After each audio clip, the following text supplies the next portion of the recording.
ئەمڕۆ سڵاو و هاوخەمی هاوسەرۆکەکانمان وەکو لە مەکتەبی شەیدان و لە پرسایی بردی شەیدان و جینۆساید دەگەینینە بنەماڵەی هەردوو شەید ئازادی سەرکردە شەید ئازاد هەورامی و ئەمیت سربەست بەڵێنی وەفا و ئەمەکداریان بۆ دووبات دەکەینەوە کامیشە درێژە پێدەری خەباتەکەیان بین وەفا و ئەمەکداریمان بۆ دووپات کردوونەتەوان و بەڵێن دەدەین کە هەمیشە درێژە پێدەری ڕێبازەکەی ئەوان بین و هەلێرەشەوە سەری ڕێز و نەوازش لە ئاست گەورەی شەید ئازاد و شەید سەربەرزادان هەموو شەیدان یەکێتی نیشتیمانی کوردستاندا نەک بڵێن ئێستا دانیشتووینە بڵێن چاوەڕێی ئەوە بکەین لە خوێنی کاک ئازاد یعنی شتێک وەرگین ئێمە هەموو کاتێ لەسەر ڕێبازەکەی ئەوین زۆر بە پاکی دڵسۆزی هێناومانە تا ئێستاکە هەر لەسەر ڕێبازەکە شێبێن هەتا ئەمرین لە ساڵیادی شەید بوونی شەید ئەمی شێخ سەربەست کە لە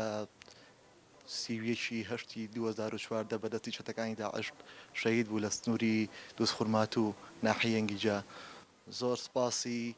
مەکتەبی شەیدانی کێتی نیشتیمانی کوردستانەکەین کە بە سەردانێک هاتن بۆ لامان و بۆ بەشداریان کرد لە خاوخەمیان بۆ ئێمە کە لەم ساڕۆی شەیدانەدا پەیامی هاوسەرەکانی کێتی نیشتیمانی کوردستانیان پێڕاگەیاندین و ئێمە شیواخوازین کە درێژەپێدەری کاروانی خەباتی شەیدان بین وشەی کەم ژیان و کەڵژیان بکەینەوە تای